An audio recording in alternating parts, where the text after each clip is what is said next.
আসসালামু আলাইকুম গাইস, আবার আপনাদের মাঝে আরো একটি কাতারের নতুন ব্লগ নিয়ে চলে আসছি।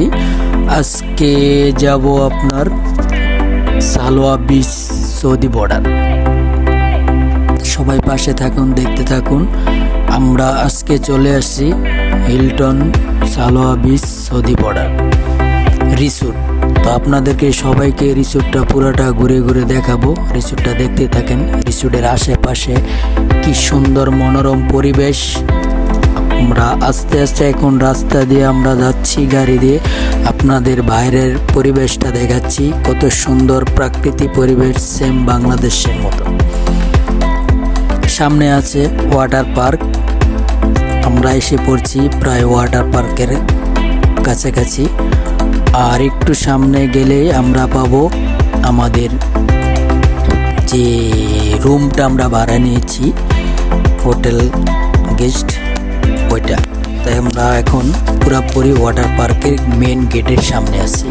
এটা দিয়ে আপনারা এটার ভিতরে প্রবেশ করতে হয়। তো এখন আমরা চলে যাব আমাদের যে রুম নিয়েছি ভাড়া, আমরা রুমের ভিতর। তো এখনও রাস্তায় আছি, কিছুক্ষণের ভিতরে আমরা চলে যাব। তো এখন আমরা চলে যাচ্ছি আমাদের রুমে। তো দেখেন এটার ভিতরে রুমগুলো কত সুন্দর দেখতে। হোটেল 5 স্টার হোটেল, দেখার মতো সুন্দর একটি হোটেল। কি সুন্দর মনোরম পরিবেশ, কি নাই সব আছে আপনার, সব আছে এটাতে, আপনি থাকতে পারবেন। তবে একটা জিনিস কি আপনি জানেন,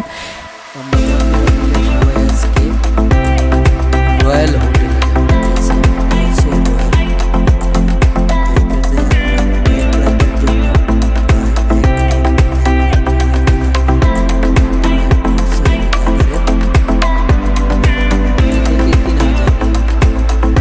এই হোটেলটাতে যদি থাকতে হয় আপনার শুধু এক রাতের জন্য গুনতে হবে কাতারের 30 থেকে 35,000 রিয়াল, শুধু এক রাত এক দিনের জন্য। এর ভিতরে কিচেন আছে, আপনার যা যা রান্না করার প্রয়োজন সবই পাইবেন। অবশ্যই আপনারা পাশে থাকেন আর দেখতে থাকেন ভিডিওটা।